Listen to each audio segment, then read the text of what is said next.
Tá gravando já? Vamos lá. Já pode começar? Meu nome é Arthur e eu estou aqui hoje como alguém que mergulhou a fundo nos estudos sobre a saúde mental dos jovens pós-pandemia. Fazer esse tipo de pesquisa que qualquer um podia ter feito realmente é um grande choque, sabe? Eu consegui enxergar problemas emocionais que minha geração enfrentou diante dos desafios únicos que a pandemia nos trouxe. Muitas vezes acontecia de ver um relato, um depoimento e me pegar pensando, rapaz, eu também me sinto assim. Em 2019, antes da pandemia, a saúde mental dos jovens já era um problema. Um estudo da ONU mostrou que 14% dos adolescentes já sofreram dos transtornos mentais em 2019. Houve uma organização de pesquisadores, reuniram 42 mil pessoas para o estudo e, por incrível que pareça, 1 em cada 4 adolescentes jovens eram viciados em celular. Isso foi antes da pandemia, ou seja, não estava tão influenciado ainda por conta do isolamento, entende? Mas se o problema é tão grave, por que as emoções e os problemas que esses jovens enfrentam são tão desvalorizados? Os presidentes e líderes de grandes nações, daqui a mais ou menos 30 anos, hoje são jovens. Imagine como funcionaria uma sociedade em que a maioria das pessoas tem problemas de saúde mental. Teríamos alta criminalidade, graves instabilidades políticas, sobrecarga em sistemas de saúde e o pior de tudo, o fruto dessa sociedade formaria uma geração ainda pior e com mais problemas. Mas se o problema é tão grave, por que as vozes dos jovens não são ouvidas? No dia 17 de junho de 2019, em Genebra, a OMS fez literalmente o maior alerta do século em relação à saúde mental. O anúncio incluía planos para o governo, a fim de reduzir esse problema, que estava começando a se tornar alarmante e muito preocupante. Numa situação dessa, você deve estar se perguntando, não tem como piorar, tem? Na China, um vírus misterioso surgiu na cidade de Wuhan. Casos da doença passam de 9.300 em 20 países. Se antes um jovem passava em média 4 horas no celular, com a pandemia, esse número aumentou para quase 9 horas no celular. No mundo inteiro, o número de pessoas infectadas pelo novo coronavírus passou de 100 mil. Com base nos seus estudos, depois da pandemia, qual o principal problema de saúde mental que é enfrentado pelos jovens?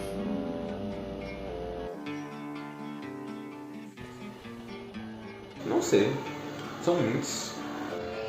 Eu acho que não tem como resumir isso de uma forma que possa abranger tudo. Eu acho que são muitos problemas, eu acho que realmente é uma coisa muito mais complicada e muito mais extensa para se resumir aqui, não dá. Se a pergunta fosse feita para alguém que estudou sobre a fome mundial, provavelmente essa pessoa responderia que são as faltas de recursos e a desigualdade social. Mas quando a pergunta é feita para alguém que estudou sobre a saúde mental dos jovens...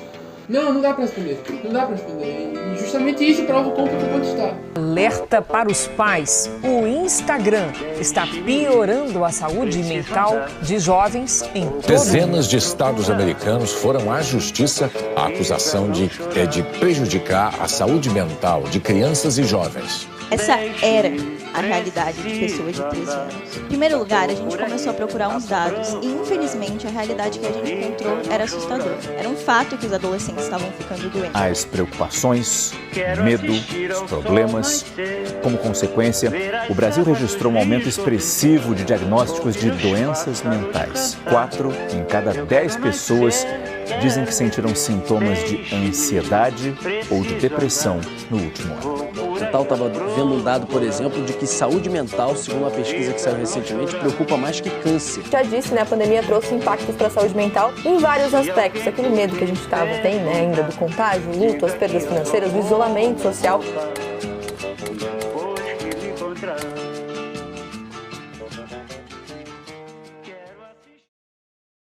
Desde sempre, a saúde mental dos jovens era um problema na sociedade. E é muito interessante que, ao analisar um gráfico, podemos ver como essa situação só se torna cada vez mais alarmante com o passar do tempo. Ao analisar um gráfico relacionando a saúde mental dos jovens e o passar dos anos, podemos ver como os acontecimentos históricos vieram influenciando a situação atual da sociedade. Outros acontecimentos causam picos marcantes no gráfico, como a Grande Depressão nos anos 30, a Guerra Fria e a crise econômica de 2008. Mais interessante ainda é observar esse período de 2009 até 2019.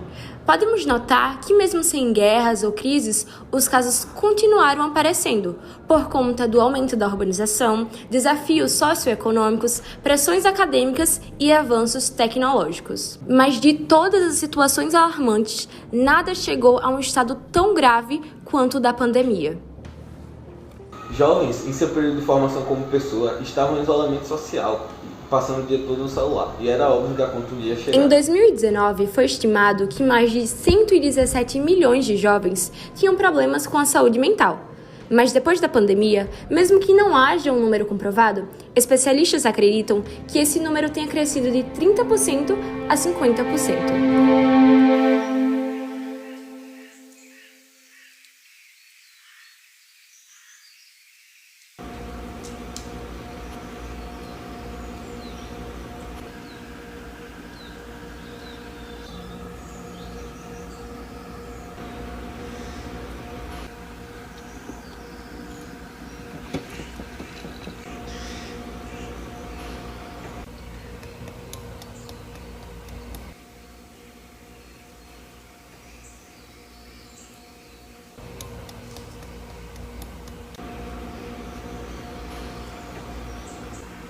Sejam bem-vindos à minha rotina insuportável.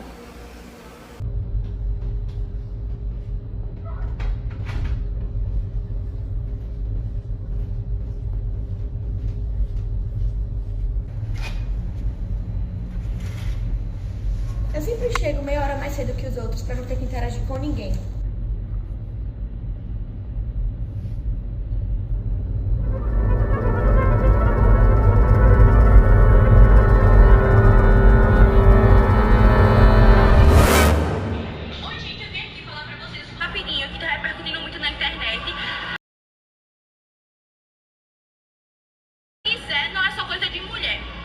Por que você está assistindo essa mulher aí? Porque ela é feliz, tem uma vida perfeita, tem amigos. Ver a alegria alheia me lembra que a dor não é tudo que existe.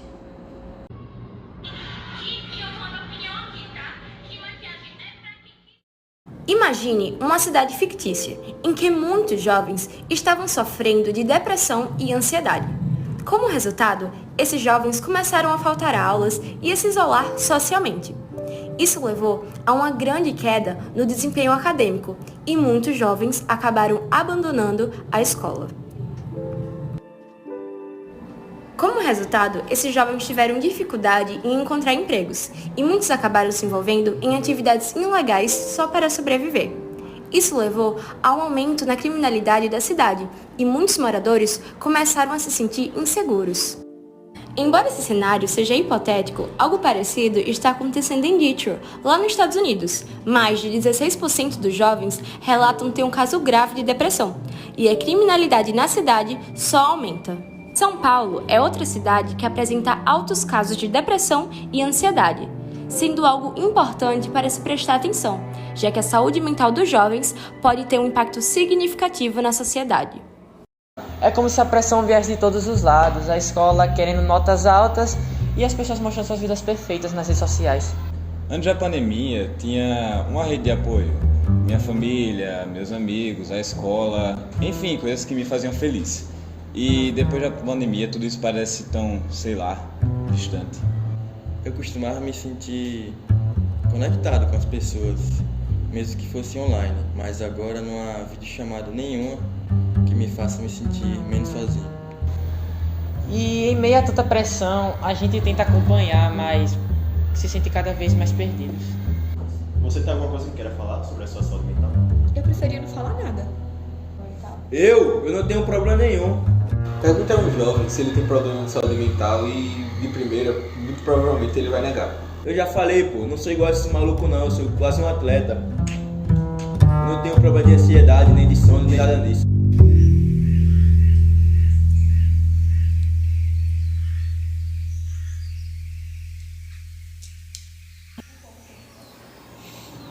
Meu nome é Vitor, eu tenho 16 anos e eu tenho um probleminha para falar com outras pessoas.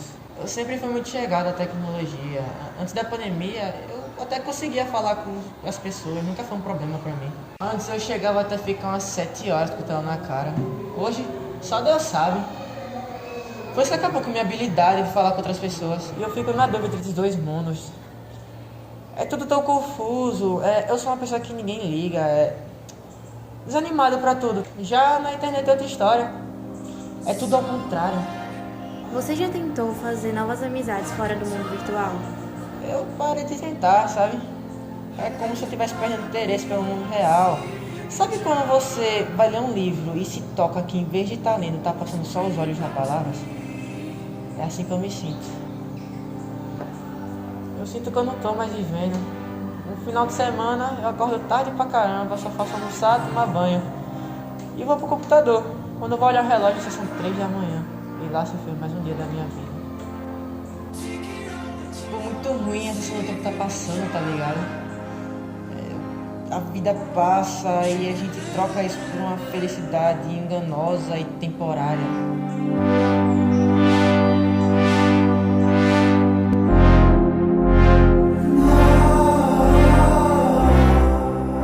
É como se o relógio fosse meu maior inimigo e eu sempre perdesse pra ele. O tempo voa igual pássaros. Nem me peço para resolver esse cubo mágico. Eu não consigo resolver um faz 3 anos. Eu me chamo Theo e eu tenho ansiedade e dificuldade para me concentrar. Antes da pandemia, eu tinha uma concentração impressionante. Eu conseguia dormir tranquilamente, estudar tranquilamente, ler um livro tranquilamente e até resolver um cubo mágico.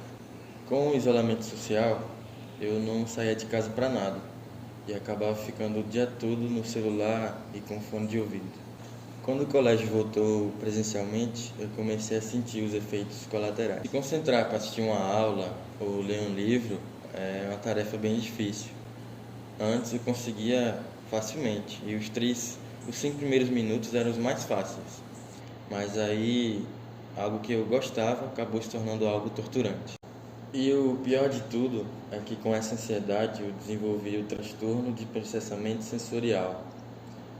É difícil de explicar, mas quando eu estou conversando, as conversas ficam meio distorcidas.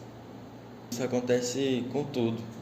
Quando eu estou na escola, quando eu estou com meus amigos, ouvindo música. Quando eu estou ouvindo música, no começo é tranquilo, mas aí eu perco a concentração e aí a música se distorce na minha cabeça.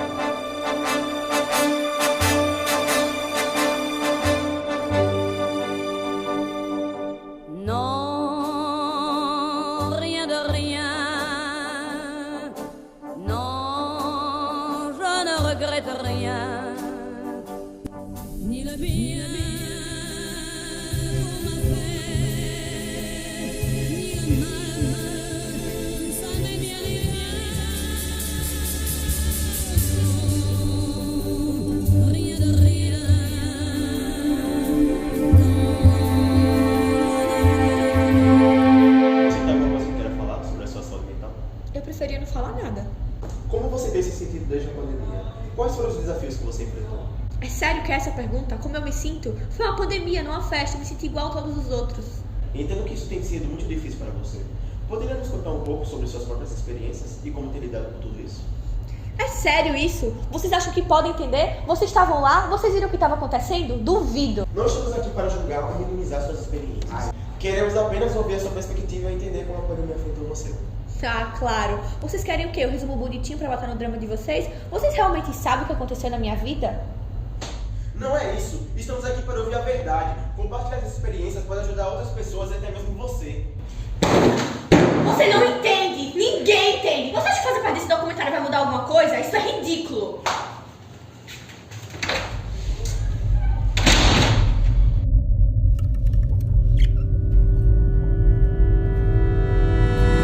Oi, gente, eu vim aqui falar pra vocês tudo rapidinho, que tá repercutindo muito na internet.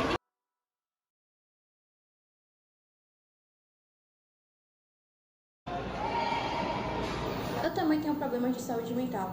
As redes sociais tendem a mostrar uma pequena parte de como nossa vida realmente é. Eu sempre quis transmitir positividade e inspiração, mas às vezes é difícil manter essa energia na vida real.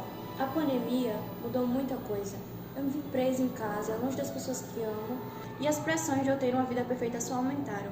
E quanto mais eu tentava, mais eu percebia que eu estava longe de quem eu realmente era. Eu estava me sentindo sozinha e sobrecarregada. Tudo que eu mais queria era falar sobre isso, mas eu estava com medo. Medo de que as pessoas não me vissem mais da mesma forma. É uma das piores sensações que existe, aparentar ter uma vida perfeita.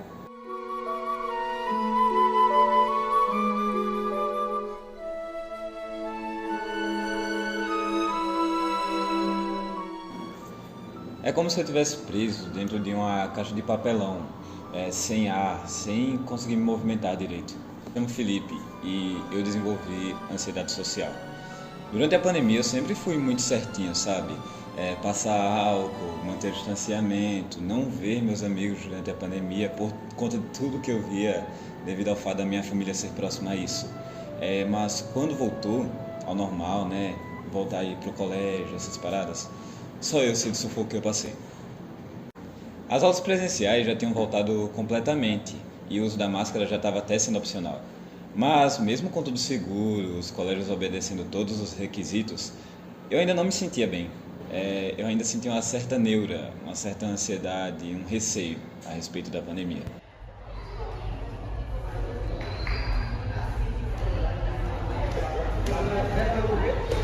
E aí, irmão, tudo certo? Como é que tá? Tava vendo uns vídeos teus, velho, tu cantando lá, que maneiro, achei muito da hora. Tem como dar uma palhinha aí pra gente? Véi, agora é melhor não. Por favor, mano, canta. Ei, não vai cantar? Não vai. Canta, canta, canta, canta, canta, canta, canta, canta,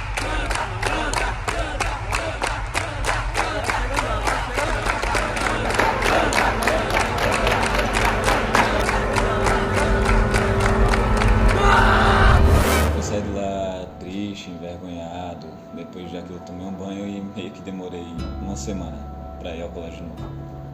Eu já falei, pô, não sou igual a esses malucos não, eu sou quase um atleta. Assim, eu sempre achei difícil admitir isso, mas hoje eu sei que é necessário. Eu nunca consegui falar com a minha família sobre esses problemas. Acho que eu só ignorava. Essa era a minha forma de lidar com eles. Na minha cabeça isso iria funcionar, mas os problemas só aumentaram. E eu tive que passar por tudo isso. Teve uma hora que meus amigos contavam os problemas que eles passaram e muitas das vezes era bem parecido com os meus problemas. Mas eu achava que estava todo mundo andando na direção errada e só eu na direção certa. Quando eu vi que eles estavam conversando entre si e se ajudando, eu percebi que o problema era eu e que o meu método genial tinha ido por água abaixo. E enquanto todo mundo estava bem, melhorando, só restava eu lá, mal, na gaiola.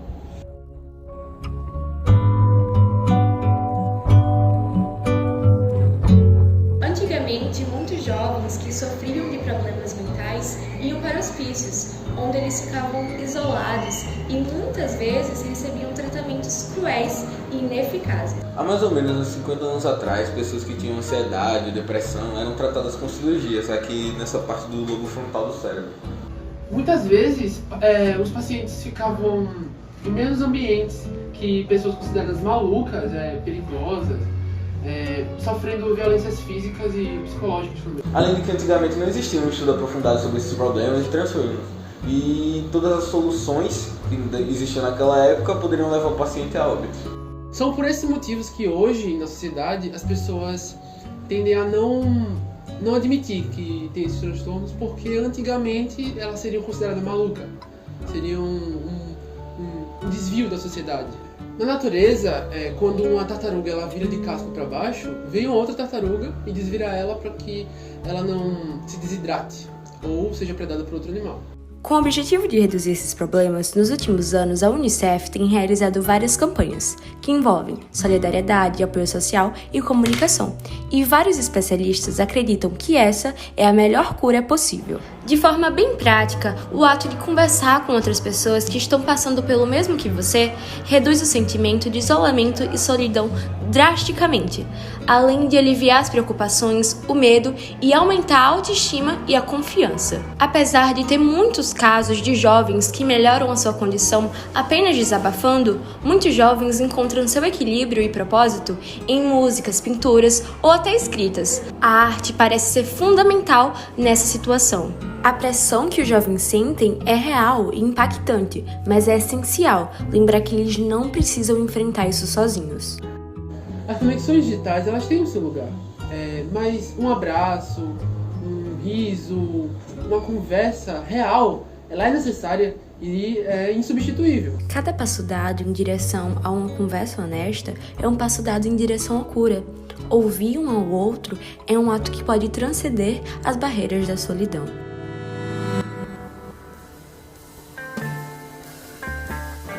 Eu sei que a pandemia não foi fácil para ninguém, e essa forma que eu encontrei de agir estranha e agressiva foi o único jeito que eu encontrei de lidar com minha dor. No começo, eu achei que seria mais fácil se eu me afastasse das pessoas, mas isso só piorou tudo e me deixou mais sozinha. A pandemia levou embora pessoas que eu amava. E eu não soube lidar com isso. De todas as coisas que eu já tentei fazer, esse que eu tô fazendo aqui no momento já me fez sentir um pouco melhor. Eu, aflito e só